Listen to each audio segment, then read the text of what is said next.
My girlfriend Saeed. My ex just needs a place to crash for a few weeks. Don't make it weird. I nodded and said, sounds fair. Then I quietly moved out, took every piece of furniture I owned, and ended the lease. Now she's sitting on the floor with her broke ex, wondering how I became the villain.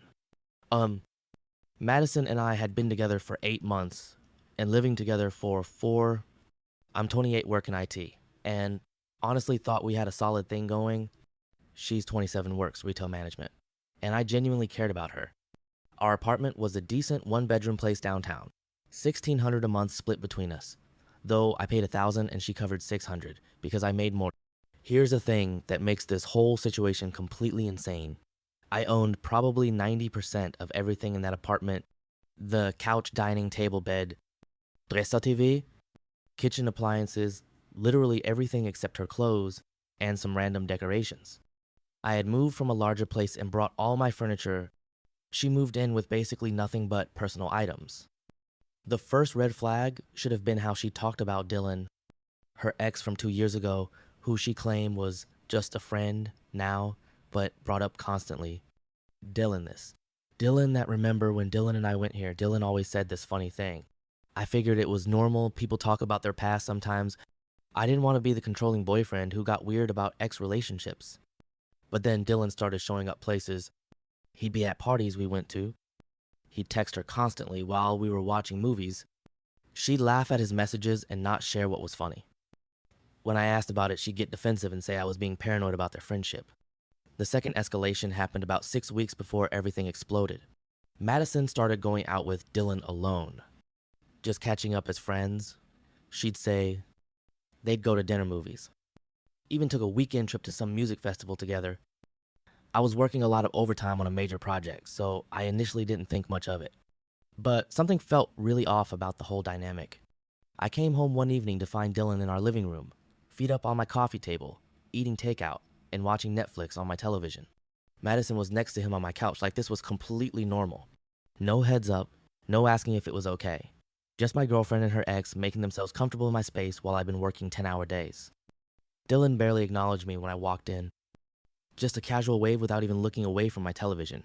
I was exhausted and didn't want to start a fight in front of him, so I just said I was tired and went to the bedroom. When I came out an hour later, he was still there now, with his feet propped up on my coffee table like he owned the place. This became a regular thing. I'd come home and Dylan would be there sometimes, multiple times a week. He'd eat our food, use our bathroom, act like he lived there. Madison never asked if this was okay with me. She just assumed I'd be fine with her ex-boyfriend treating our apartment like his second home. When I finally brought it up, she accused me of being jealous and controlling. The nerve of turning it around on me when she was the one crossing obvious boundaries without any discussion. She'd act like I was being unreasonable for wanting some say in who spent time in the apartment I was paying most of the rent for. The third escalation happened 2 weeks later. I woke up at 6 in the morning to use the bathroom, and Dylan was asleep on our couch, still in his clothes from the night before, but clearly he'd spent the night without anyone mentioning it to me. Madison was already up getting ready for work, like this was perfectly normal. When I asked what Dylan was doing there, she explained he'd had a few drinks, and she told him to crash instead of driving. She acted like I was being ridiculous for thinking this was worth discussing. It was my home too, and I wasn't comfortable with her ex-boyfriend sleeping over without any heads up. But Madison got furious when I tried to explain this. She made it sound like I was being jealous and insecure. Like friends helping each other out was completely normal and I was making it weird. The way she dismissed my feelings made me start questioning if I was being unreasonable. I started noticing other things. Dylan had started leaving clothes at our place. A toothbrush appeared in our bathroom. He knew where we kept everything in the kitchen and helped himself freely. Madison bought groceries he specifically liked. She'd make plans for them without checking with me first, and I'd come home to find them gone or hanging out in my living room. The fourth escalation was when I realized Dylan had his own key. I came home early from work one day because I wasn't feeling well, and Dylan was there alone. Madison was at work, but he was just hanging out in our apartment by himself, playing video games on my PlayStation like he lived there. When I asked how he got in, he casually mentioned Madison had given him a spare key, said it was easier than her having to let him in all the time. My blood ran cold. Madison had given her ex-boyfriend a key to our apartment without discussing it with me. Our apartment, where I paid the majority of the rent and owned most of the belongings, I felt completely betrayed, and like I had no say in my own living situation. When Madison got home, I confronted her about the key situation. She was completely unapologetic. Dylan needed a place to hang out during the day, she said. He was between jobs and his roommate situation was complicated. She was just helping a friend and couldn't understand why that was such a problem for me. I tried to explain that this was our home, OUR home, and you don't just give keys to other people without talking to your partner about it. But she called me controlling and said Dylan wasn't some random guy. She'd known him for years. She made it sound like I was being paranoid and jealous, and that my feelings about this were just unattractive insecurity. I was starting to feel like I was losing my mind. Was I being unreasonable? Was this normal? But every time I tried to set boundaries, Madison would flip it around and make me the bad guy. I started wondering if she was right, and I was just being paranoid and jealous about a normal friendship. The fifth escalation happened when I found Dylan's laptop charging in our bedroom. Our bedroom? The place that should have been completely private for Madison and me. I was looking for my phone charger, and there it was, plugged in next to our bed, like he'd been working in there. When I asked Madison about it, she said Dylan needed somewhere quiet to work on some stuff, and the living room was too noisy because she had Netflix on. She acted like I was being weird about literally everything just for questioning why her ex-boyfriend's personal belongings were in our most private space. But I wasn't being weird. This was a clear invasion of our most private space. The bedroom is sacred in a relationship. You don't bring other people's things in there, especially not an ex-boyfriend's. I felt like she was slowly giving away pieces of our relationship and our home to Dylan, and I was supposed to just accept it without complaint. I tried one more time to have a serious conversation with Madison about boundaries. I explained that I felt disrespected and pushed out of my own home. I told her I wasn't comfortable with Dylan having a key sleeping over and spending so much time in our private space. I asked if we could set some limits that we both felt good about. Madison's response was to laugh at me. Actually laugh. She said I sounded pathetic and told me Dylan wasn't going anywhere. He was her friend and he'd always be in her life. If I couldn't handle that, then maybe I should find somewhere else to live. The way she said it, so dismissive and cruel, something cold, settled in my chest. I realized she just told me exactly how she felt about me and our relationship. I wasn't her partner whose feelings mattered. I was just some guy who helped pay rent and provided furniture for her and Dylan to enjoy. That night, I couldn't sleep. I kept thinking about everything that had happened over the past 2 months. The constant boundary, pushing the dismissal of my feelings, the way she'd prioritized Dylan over me in my own home. I realized this wasn't going to get better. Madison had shown me exactly who she was and what she valued. The sixth and final escalation was the breaking point that changed everything. I came home from work on a Thursday evening, and Madison was waiting for me with Dylan sitting right next to her on my couch. They both had these serious expressions like they were about to deliver some kind of announcement. Madison explained that Dylan's lease was up at the end of the month, and his roommate was being difficult about renewing. He needed somewhere to stay for a few weeks while he figured out his next place. So she'd told him he could stay here temporarily, just for a few weeks, maybe a month at most. I wouldn't even notice he was here, she assured me. I stared at them both sitting on my couch in my living room, telling me that Dylan would be moving into the apartment I paid most of the rent for. Not asking, telling, like my opinion didn't matter at all. Like I was just supposed to nod and accept that my girlfriend's ex-boyfriend would be living with us indefinitely. Something snapped in me at that moment. Not anger exactly, more like perfect clarity. I realized Madison had been testing boundaries for months, and each time I'd failed to hold firm, she'd pushed further. Now she was telling me, not asking me, that Dylan would be living in our home. Our bedroom would be 30 feet away from where her ex-boyfriend slept every night. I looked at both of them sitting there so casually, like this was a reasonable request between mature adults. Dylan had this smug little smile like he'd won something. Madison looked expectant, like she was waiting for me to thank her for giving me a heads up about the new living arrangement. Instead, I just nodded and said, that sounded fine. They both looked surprised by how easily I accepted it. Madison even seemed a little suspicious, like she'd been prepared for a fight. But I just told them I was tired and went to the bedroom. That's when I started making my plan. Not a revenge scheme or anything dramatic, just a simple recognition that Madison had made her choice about what our relationship was worth. She'd chosen Dylan over me repeatedly, and now she was making it official. I was done being the third wheel in my own home. I spent the next 3 days quietly documenting everything. I took photos of all my furniture, appliances, and belongings. I made a list of everything I contributed to the apartment. I calculated exactly what portion of the security deposit I'd paid when we moved in. $1,200 out of $1,700 total. On Monday, I called our landlord and explained that I'd be breaking the lease early due to relationship issues. I offered to forfeit my portion of the security deposit to cover any penalties. But he was actually pretty understanding. He'd had problems with Madison before. Apparently, she'd been late on rent twice when I was traveling for work, and he'd had to call me to make sure payment went through. Then I called a moving company and scheduled them for Thursday afternoon. I arranged for my stuff to go into storage temporarily while I figured out my next living situation. I'd been looking at apartments online and had already put deposits down on 2 places, planning to decide between them over the weekend. The beautiful part was that I didn't tell Madison about any of this. She'd made her decision about Dylan without consulting me, so I made my decision about leaving without consulting her. Fair is fair. On Thursday morning, I went to work like normal. Madison had no idea what was coming. She texted me around lunch, asking if I wanted her to pick up groceries for dinner, and I just said sure. She had no clue that movers would be arriving at our apartment in 3 hours. I took the afternoon off and met the movers at our place at 2 p.m. Madison was at work and wouldn't be home until 6. The movers were incredibly efficient. It's amazing how fast you can empty an apartment when 90% of everything belongs to one person. They took my bed, my dresser, my couch, my dining table and chairs, my television and entertainment center, my kitchen appliances, including the refrigerator and microwave, my dishes and cookware, even my coffee maker and toaster. The bathroom towels were mine. The shower curtain was mine. Most of the lamps were mine.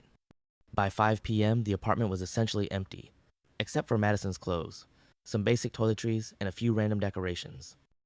No furniture, no appliances, no dishes, no towels. Just empty rooms with outlets and carpet stains where my furniture used to be. I left my key on the kitchen counter next to a note. I explained that since she decided Dylan would be living there, I decided it was time for me to find my own place. I reminded her that the lease was in both our names, so she'd need to figure out the rent situation going forward. I also mentioned that I'd paid $1,200 of our $1,700 security deposit, so she might want to plan accordingly. The note was polite and matter of fact, no anger, no accusations, no drama, just a simple explanation that I was moving out and wished them both the best. Madison called me at 6:30, absolutely losing her mind. She'd come home to find an empty apartment and my note, and she was screaming into the phone about how I'd ruined everything. How was she supposed to live in an empty apartment? How was she supposed to afford the full rent? How could I just leave without discussing it? The irony was incredible. She was furious that I'd made a major decision about our living situation without consulting her, when that's exactly what she'd been doing to me for months. But somehow when she did it, it was helping a friend. When I did it, it was cruel and vindictive. I reminded her calmly that she told Dylan he could move in without asking my opinion, so I decided to move out without asking hers. I pointed out that she literally told me if I couldn't handle Dylan being there, maybe I should find somewhere else to live. She tried to backtrack then, saying she hadn't meant it like that, and we could work something out. But it was too late. She'd shown me exactly how much my feelings mattered to her, and I'd acted accordingly. I told her I hoped she and Dylan would be very happy together in their empty apartment. Update. Thanks for the support, Reddit. Since my post, things have gotten absolutely insane. Madison and Dylan moved in together officially, but it turns out Dylan's temporary situation was actually him getting evicted from his previous place for not paying rent. He's completely broke and can't contribute anything to their living situation financially. Madison had to scramble to buy basic furniture and appliances to make the apartment livable. She put everything on credit cards because she couldn't afford to buy furniture outright on her retail salary. She's now dealing with $1,700 in monthly rent, plus credit card payments for all the stuff she had to buy to replace what I took. It gets better. Dylan apparently thought Madison would be covering all the expenses, since she was the one with steady income. He's been unemployed for 3 months, not just between jobs like Madison told me. He spends his days playing video games and expecting Madison to pay for everything. Madison texted me 2 weeks after I moved out, asking if she could buy some of my furniture from me. She offered me $300 for my couch that cost $1,500 new. When I said no, she called me petty and vindictive. The same woman who gave her ex-boyfriend a key to our apartment without asking me was calling me petty. Their landlord situation got complicated fast. Our lease had both our names on it, so when I moved out, Madison became responsible for proving she could afford the full rent on her own. She couldn't. The landlord required her to either find a qualified co-signer or pay an additional security deposit of 1 month's rent. Madison couldn't come up with $1,700 for the extra deposit, and Dylan's credit was too bad for him to be added to the lease. She had to ask her parents for help, which meant explaining why her boyfriend suddenly moved out and left her with an empty apartment and full rent responsibility. Her parents were not sympathetic. Apparently, they'd never liked Dylan, and were furious that Madison had prioritized him over her relationship with me. Her mom called her foolish for throwing away a stable relationship with someone who treated her well and contributed financially. The psychological breakdown has been intense to watch from a distance. Madison went from confident that she was helping a friend and I was being unreasonable to panicking about her financial situation to desperately trying to get me back when she realized how much I'd been contributing to her life. She showed up at my new apartment last week crying and saying she'd made a huge mistake.